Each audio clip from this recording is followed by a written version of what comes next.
بسم اللہ الرحمن الرحیم۔ ہم آپ کو اپنے چینل JNN میں خوش آمدید کہتے ہیں۔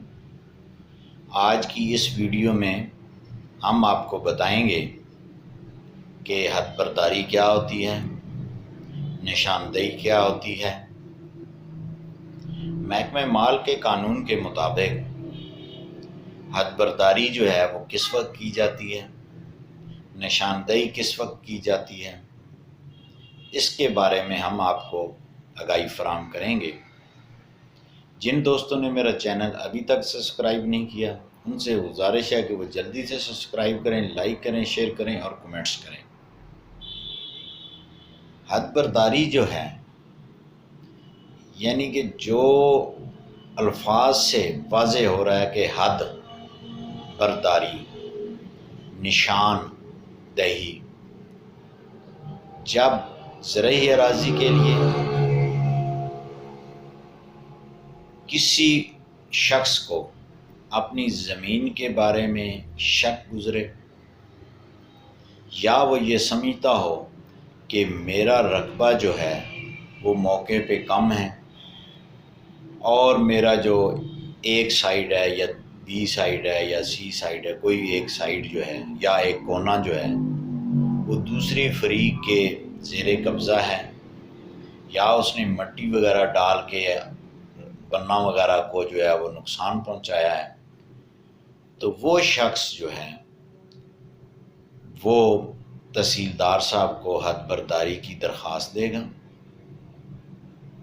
جس میں وہ اپنا خسرہ نمبر تحریر کرے گا کہ اس خسرہ نمبر کی حد برداری کی جائے یا نشاندہی کی جائے۔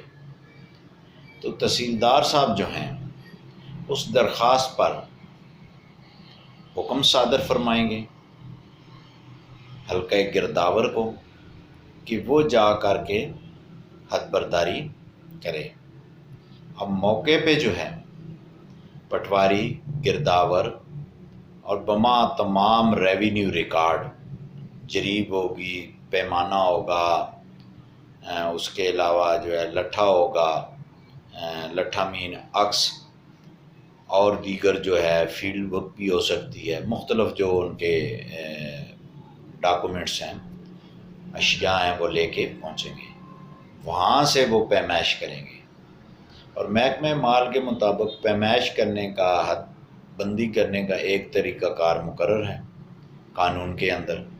اس قانون کے مطابق وہ اس شخص کا رقبہ پورا کریں گے اور پھر اپنی نشانیاں لگا دیں گے، جس کو کہتے ہیں بتیاں، وہ لگا دے گا۔ اور اس کے بعد جو گرداور ہے وہ اس موقع کی جو پوزیشن ہوگی اس کا تحریری طور پر تحصیلدار صاحب کو وہ جواب دے گا کہ ہم موقع پہ گئے، وہاں پہ ہم نے پیمائش کی، وہاں پہ اس کا رقبہ شخص کا جس نے درخواست دی وہ پورا ہے یا کم ہے یا زیادہ ہے یا اور کسی شخص نے تجاوز کر رکھا ہے۔ تو اس صورت میں وہ رپورٹ جو ہے وہ تحصیلدار صاحب کے پاس آ جائے گی۔